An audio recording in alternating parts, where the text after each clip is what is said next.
और जम्मू कश्मीर से एक बड़ी खबर आ रही है, उसका रुख कर लेते हैं। कठुआ से बड़ी खबर, जहां आतंकियों को पकड़ने के लिए ऑपरेशन सान्याल चलाया जा रहा है। जी हां, और एनएसजी की टीम भी कठुआ पहुंच गई है। आतंकियों की तलाश में सेना जुटी हुई है। रविवार शाम से यहां ऑपरेशन जारी है। इस इलाके में आतंकियों के छिपे होने की खबर मिली थी, जिसके बाद सेना की टीम और जम्मू कश्मीर पुलिस पहुंची। उसके बाद लगातार यहां सर्च ऑपरेशन चलाया जा रहा है। गोलीबारी हो रही थी और अब एनएसजी की टीम भी मौके पर पहुंची है और उसके बाद यह कहा जा रहा है कि जल्द ही आतंकियों का खात्मा होगा। इससे जुड़ी एक रिपोर्ट हमारे सहयोगी गुरसिमरन की आप सबको दिखाते हैं। जम्मू के कठुआ जिले में सुरक्षा बलों और आतंकियों के बीच मुठभेड़ लगातार जारी है। ये मुठभेड़ अंतर्राष्ट्रीय सीमा से सटे इलाके हीरानगर में जारी है। इस वक्त आप देखेंगे तो पूरे इलाके को जो है छावनी में तब्दील कर दिया गया है। अतिरिक्त सुरक्षा बल जो है इस वक्त ऑपरेशन साइट की तरफ रवाना किए जा रहे हैं। डीजीपी जम्मू कश्मीर पुलिस जो है वो इस वक्त यहाँ पर पहुंच चुके हैं। ऑपरेशन साइट पर लगातार तमाम आला अधिकारी मौजूद हैं और लगातार ट्रूप्स को आगे की तरफ भेजा जा रहा है। जैश का ये ग्रुप बताया जा रहा है। जैश के 4 से 5 आतंकी हैं जो इस इलाके में एक्टिव हैं। आप देखेंगे यहाँ पर तमाम आला अधिकारी जो हैं वो भी जम्मू कश्मीर पुलिस के पहुंच गए हैं। आईजीपी जम्मू जोन की बात की जाए या फिर डायरेक्टर जनरल ऑफ पुलिस जो है नलिनी प्रभात, वो इस वक्त यहाँ पर मौजूद हैं और अब कोशिश ये है कि इस ग्रुप को मार गिराया जाए। जैश का ये ग्रुप बताया जा रहा है जो कि शक्करगढ़ से घुसपैठ कर भारतीय सरजमी पर घुसा है। बताया जाता है कि हाल फिलहाल में ही इन्फिल्ट्रेशन हुई थी और ये ग्रुप जो है 4 से 5 आतंकियों का है, जिसको लेकर अब भारतीय सेना, Jammu Kashmir police, BSF, CRPF लगातार ऑपरेशन जो है वो कर रहे हैं और उम्मीद ये है सुरक्षा बलों को कि जल्द ही ये आतंकियों का ये बड़ा ग्रुप जो है वो मार गिराया जाएगा। और बात औरंगजेब की, उस औरंगजेब की जिसने लेकर शुरू जो सियासी संग्राम हुआ वो थमने का नाम नहीं ले रहा है। रोजाना इसे लेकर हो रहे बयानों पर घमासान छिड़ा है और अब इस कड़ी में एक और मौलाना का नाम जिक्र शुरू हो गया उनका, क्योंकि उन्होंने शिवाजी महाराज और राणा सांगा को लेकर बिगड़े बोल बताए हैं। क्या है ये बोल, रिपोर्ट में देखिए।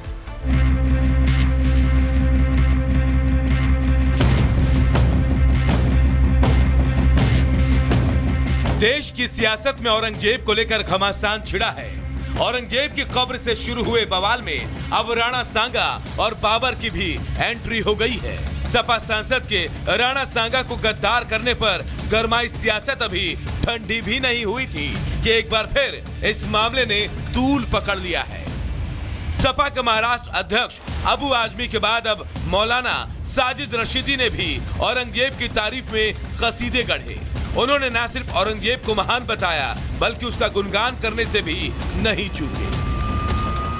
औरंगजेब तो इतना महान आदमी था कि औरंगजेब ने आज भी जो बड़े बड़े मंदिर हैं, उज्जैन का महाकाल मंदिर और कई बड़े मंदिर हैं जिनको रखरखाव के लिए बाकायदा उसने सोना दान किया, उसने ज़मीनें दी, उसने बहुत मोटा पैसा दिया।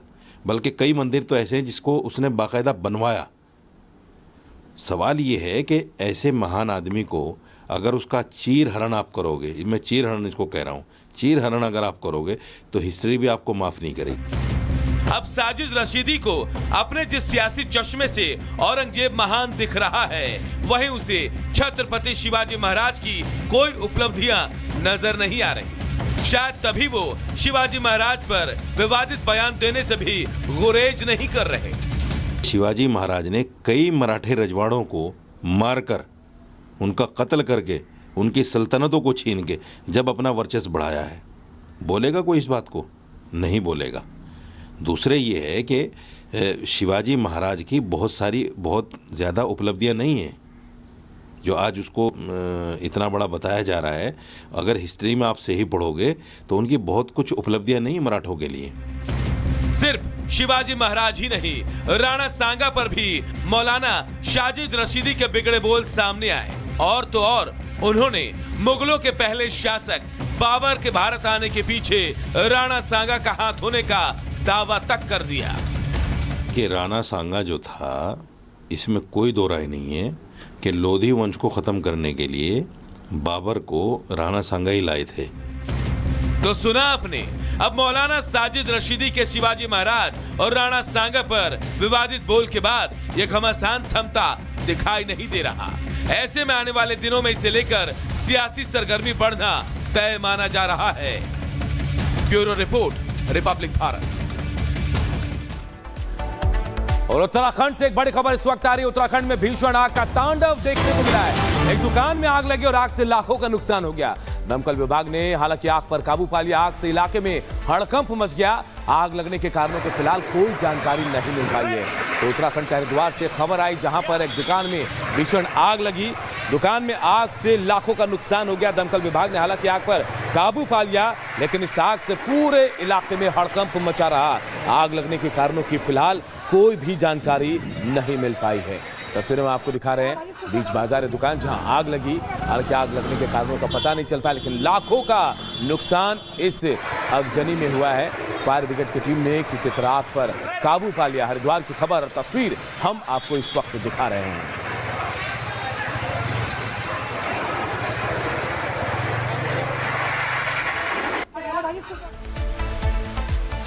उत्तर प्रदेश से एक बड़ी खबर, जहां एक महिला कांस्टेबल का शव मिला है। फंदे से लटकता हुआ महिला कांस्टेबल का शव मिला है। बुलंदशहर पुलिस लाइन में यह शव मिला है। यूपी के बुलंदशहर की घटना, पुलिस ने शव को पोस्टमार्टम के लिए भेज दिया है। और जानकारी यह मिली कि प्राइवेट कंपनी में जो महिला कांस्टेबल है उसका पति काम करता है। तो बड़ी खबर आपको बता रहे हैं, यूपी में महिला कांस्टेबल का शव मिला, फंदे से लटकता मिला महिला का शव। यूपी के बुलंदशहर की घटना है। बुलंदशहर के पुलिस लाइन में इस महिला कांस्टेबल का शव मिला है। पुलिस ने फिलहाल शव को पोस्टमार्टम के लिए भेजा और जानकारी ये मिल रही है कि महिला कांस्टेबल का पति जो है वो प्राइवेट कंपनी में काम करता था। मौत की वजह का पता नहीं चल पाया है।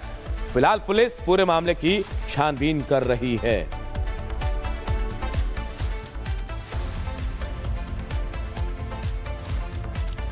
और अगली खबर यूपी के माफ कीजिएगा संभल से, जहां एक प्रेमी युगल की जमकर पिटाई कर दी गई है। जी हां, पिटाई लाठी डंडों से पीट कर की गई है। तस्वीरें भी हम आपको दिखा रहे हैं। देखिए कैसे पीटा गया इन्हें। इनका कसूर कि ये एक दूसरे से प्यार करते थे और ये वीडियो सोशल मीडिया में तेजी से वायरल भी हो रहा है। बांधकर लाठी डंडे बरसाए गए हैं। यूपी के संभल की तस्वीर हम आपको दिखा रहे हैं, जहां भीड़ तमाशबीन बनी रही। और इस बीच एक महिला जो है कैसे देखिए लाठी डंडे से इस प्रेमी युगल की पिटाई करती नजर आ रही है।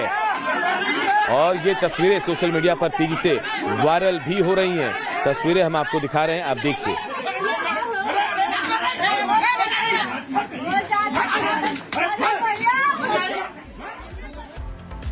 इधर सहारनपुर में अचानक एक निर्माणाधीन एक्सप्रेसवे का हिस्सा भरभरा कर गिर गया, जिसके बाद कई मजदूर इस पिलर के नीचे दब गए, जिन्हें कड़ी मशक्कत के बाद बाहर निकाला जा सका। लेकिन हादसा कैसे हुआ और इसके लिए जिम्मेदार कौन था, इसकी जानकारी अब तक नहीं मिली।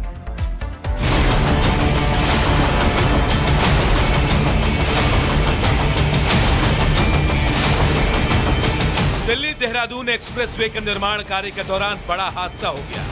मोरा गांव के पास गंगा लिंक नहर पर बन रहे पुल का एक हिस्सा अचानक भरभराकर ढह गया। हादसे के बाद वहां मौजूद मजदूरों और कर्मचारियों में भगदड़ मच गई। अफरा तफरी का माहौल पैदा हो गया और कई मजदूर पिलर्स के नीचे दब गए। दरअसल लंबे समय से दिल्ली देहरादून एक्सप्रेसवे का निर्माण कार्य चल रहा है। रविवार को